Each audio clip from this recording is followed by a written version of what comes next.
ஒரு நிமிடம் உன்னருகினில் இருக்க தருவாயோ என் தலைவா.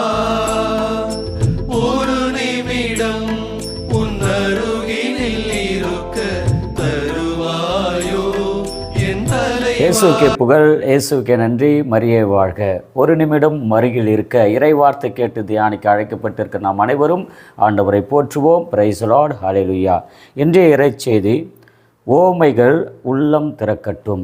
இயேசு ஆண்டவர் இறைவார்த்தையை போதிக்கும் பொழுது பலவிதமான ஓமைகளை பயன்படுத்தினார். ஓமைகள் என்பது கதைகள் அல்லது முற்காலத்தில் நடைபெற்ற செய்திகளை இக்காலத்திற்கு ஏற்றவாறு எடுத்துரைக்கின்ற ஒரு பண்பாட்டு மிக்க, ஒரு இலக்கியம் மிக்க, எளிய மக்களுக்கு புரிகின்ற விதத்திலே கதைகள் வழியாக எடுத்து சொல்கின்ற ஒரு கருத்து ரீதியான ஓமைகளை இயேசு பின்பற்றுகிறார்.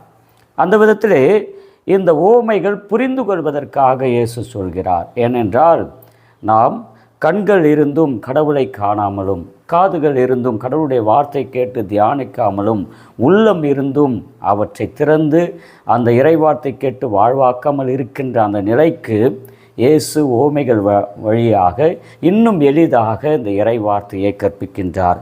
எசேயா இறைவாக்கினர் சொல்வது போல, ஏன் இயேசு அதிகமாக ஓமைகளை பின்பற்றுகிறார் அல்லது பயன்படுத்தினார் என்று சொல்லும் பொழுது, இந்த மக்களுடைய நெஞ்சம் கொழுத்து போய்விட்டது. நம்முடைய ஹார்ட் அட்டாக் வருவதற்கு அல்லது இதய நோய் வருவதற்கு மிக முக்கியமான காரணம் அந்த கொழுப்பு.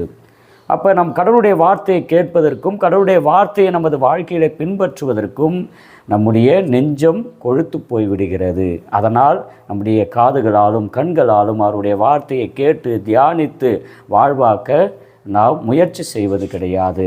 அப்படிப்பட்ட ஒரு செயலை செய்யாமல் நம்முடைய உள்ளத்தை திறந்து, கண்களை திறந்து, காதுகளை திறந்து கடவுளுடைய வார்த்தையை கேட்டு தியானித்து வாழ்வாக்க இந்த நாளிலே நாம் அழைக்கப்படுகிறோம். ஆண்டவருடைய அருளும் ஆசிரும் எந்நாளும் நம்மை தொடர்ந்து ஆசீர்வதிக்கட்டும். ஆமென்.